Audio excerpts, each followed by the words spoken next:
Chapter 10.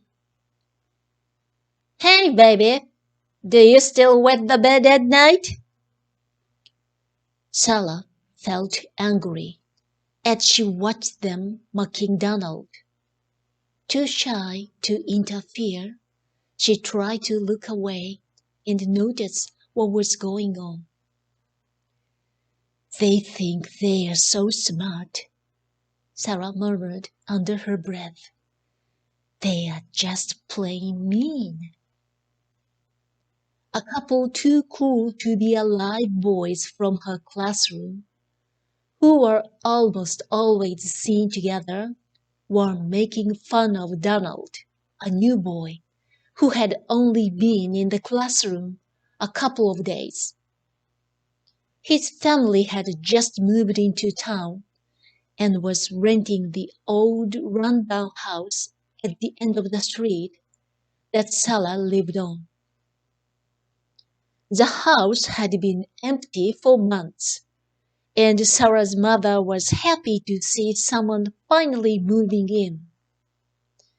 Sara had noticed the rickety old truck being unloaded and had wondered if the little bit of broken down furniture was really all that they had.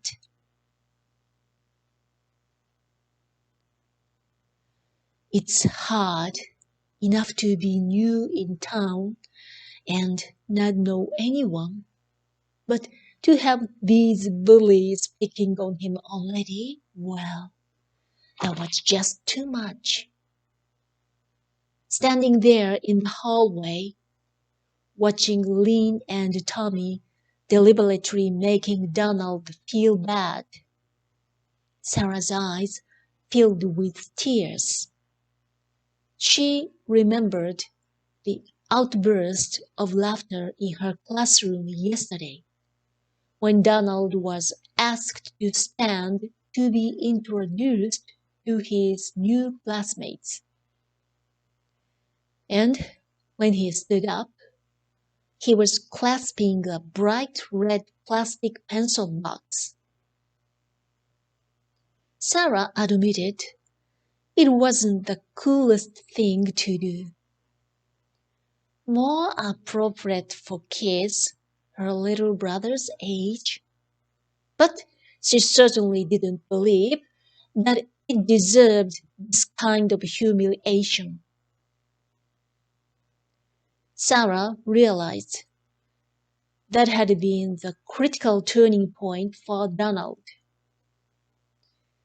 Had he been able to handle that first moment differently, perhaps standing bravely and grinning back, not caring what the rotten class thought about him, maybe things could have gotten off on a different foot.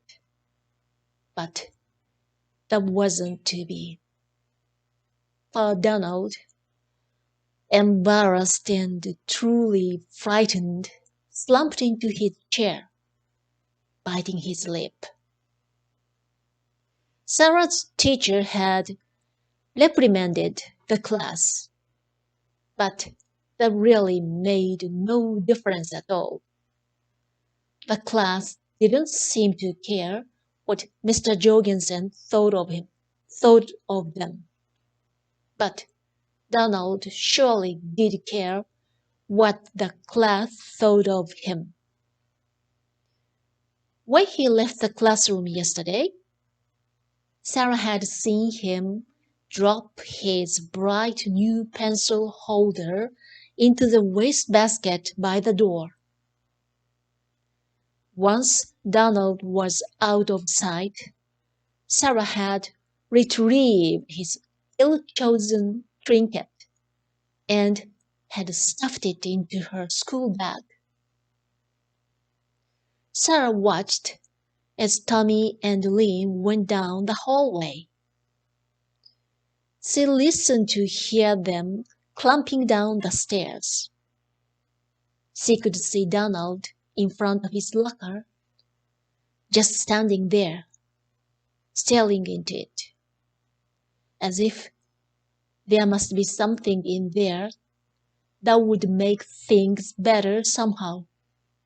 Or, as if he would like to crawl into the locker and avoid what was out here.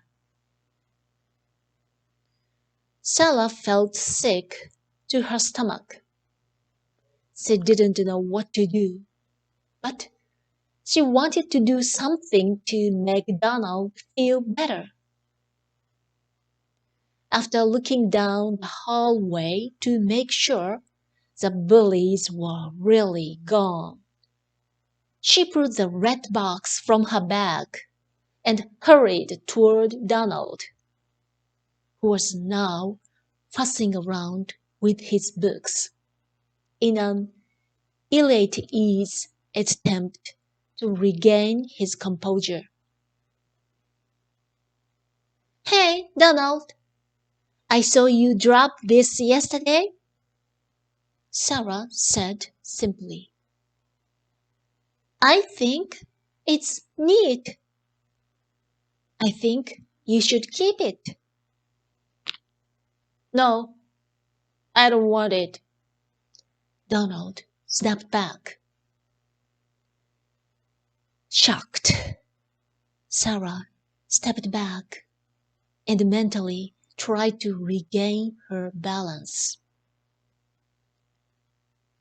"If you think it's so neat, you keep it," Donald shouted at Sara.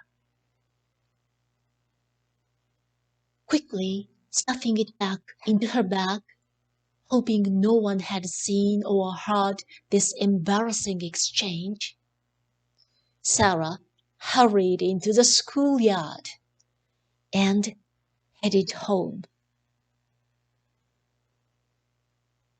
"Why don't I stay out things?"